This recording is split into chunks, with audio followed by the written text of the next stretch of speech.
وَاسْتَقْبَلَ بِأَطْرَافِ أَصَابِعِ رِجْلَيْهِ الْقِبْلَةَ، اپنے پاؤں کی انگلیاں، ہاتھ کی تو ظاہر ہے کہ رہیں گی ہی، وہ تو قبلہ رہیں گی، لیکن کبھی کبھی دیکھا ہے بعض لوگ ایسے ہی پڑھتے ہیں سجدے میں، ان کی سیدھے قبلہ رہنے کی بجائے تھوڑی باہر کی طرف کوئی انداز پتہ نہیں ہو، کوئی مجبوری ہوتی ہے یا وہ بھی لاپرواہی ہے، ایسے ہاتھ رکھا اور تھوڑا سا انگلیاں، ابھی انگلیاں قبلہ کو تو نہیں رہیں گی نا، یہ تو شمال جنوب چلی گئیں۔ قبلہ کو انگلیاں رہنی چاہیے، انگلیاں نہ ایسے رکھنا ثابت ہے اور نہ ہی ایسے رکھنا ثابت، نارمل حالت میں جیسے ہاتھ ہوتا ہے نا، تھوڑا تھوڑا انگلیاں کھلی رہے، تھوڑی تھوڑی۔ اب ان کو ایسے کریں گے تو یہ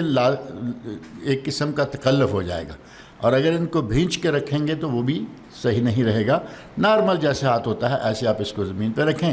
اور پاؤں کی انگلیاں بھی، صحابی کہہ رہے ہیں کہ آپ کے پاؤں کی انگلیاں بھی قبلہ کی طرف ہوتی۔ اب پاؤں کو زمین پہ لگائیں گے تو قبلہ کی طرف ہوں گی، اور اگر کسی نے پاؤں، مثال کے طور پر یہ میرے تو ہاتھ ہیں، پاؤں ہی لگائیں، ایسے پاؤں لگایا، اب یہ دیکھو یہ انگلی اٹھ گئی، ہاتھ کی ہے یہ تو اٹھ گئی، لیکن پاؤں کا انگوٹھا نہیں اٹھ سکتا،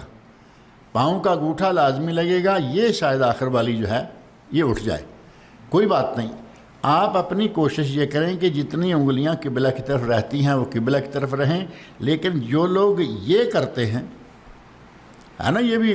نماز پڑھتے ہوئے لوگ سجدہ گئے، پاؤں کھڑے تھے، سجدہ گئے، پاؤں کو پیچھے لٹکا دیا، یہ بالکل ناجائز ہے، کیونکہ یہ قبلہ کی طرف نہیں۔ ایک انگلی بھی اگر قبلہ کی طرف رہے گی، باقی سیدھی رہتی ہیں، کوئی بات نہیں، کیونکہ بڑی انگلی قبلہ کی طرف ہو گئی، یہ دب گئی ذرا، ساتھ تین اور بھی ہو گئیں، یہ